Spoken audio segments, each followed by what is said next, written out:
జగిత్యాల జిల్లా మెట్పల్లి పట్టణంలో స్వచ్ఛతా హీ సేవ 2025 కార్యక్రమం సందర్భంగా మున్సిపల్ కార్యాలయంలో ప్రత్యేక అవగాహన కార్యక్రమం నిర్వహించారు। ఈ కార్యక్రమంలో ఆశా వర్కర్లు, పట్టణ ప్రజలు, మున్సిపల్ సిబ్బంది పాల్గొన్నారు। ఈ సందర్భంగా కమిషనర్ ప్రజలందరినీ స్వచ్ఛతపై ప్రతిజ్ఞ చేయించారు। నా వీధి నా పరిశుభ్రంగా ఉంచుకుంటాను, తడి చెత్త పొడి చెత్త వేరు చేసి ఇస్తాను, చెత్తను కాలువల్లోకి రోడ్లపై వేయను, చుట్టుపక్కల వారికి కూడా ఇవే సమాచారం చెబుతాను, బహిరంగ మలమూత్ర విసర్జన చేయను, దేశ పరిశుభ్రతకు నా వంతు సహకారం అందిస్తాను అనేలా ప్రజలతో ప్రమాణం చేయించారు। కమిషనర్ మాట్లాడుతూ పబ్లిక్ టాయిలెట్లను సక్రమంగా వినియోగించుకోవాలని, బహిరంగ ప్రదేశాల్లో మలమూత్ర విసర్జన మానేయాలని ప్రజలను కోరారు। పరిశుభ్రత ప్రతి ఒక్కరి బాధ్యతగా తీసుకుని నగరాన్ని క్లీన్ అండ్ గ్రీన్ గా మార్చడానికి అందరూ భాగస్వామ్యులు కావాలని పిలుపునిచ్చారు।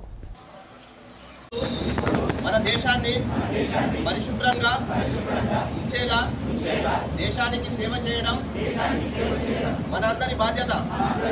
దేశాన్ని పరిశుభ్రంగా ఉండడానికి నేను కట్టుబడి ఉంటానని, సమయం కేటాయిస్తానని ప్రతిజ్ఞ చేస్తున్నాను।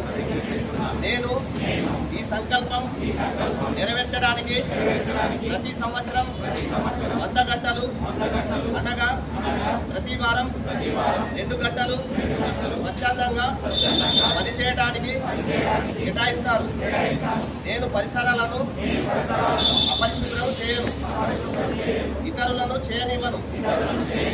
పరిశుభ్రత సాధించే పనిని నేను స్వయంగా మొదలుపెట్టి నా కుటుంబం, మా వీధి, మా గ్రామం మరియు నేను పనిచేసే చోట పరిశుభ్రంగా ఉండేలా చూస్తాను। ప్రపంచంలో పరిశుభ్రంగా కనిపించే దేశాలు ఆ విధంగా ఉండడానికి ఆ దేశ ప్రజలు పరిసరాలను అపరిశుభ్రం చేయరు, ఇతరులను చేయనివ్వరు అని నేను నమ్ముతున్నాను।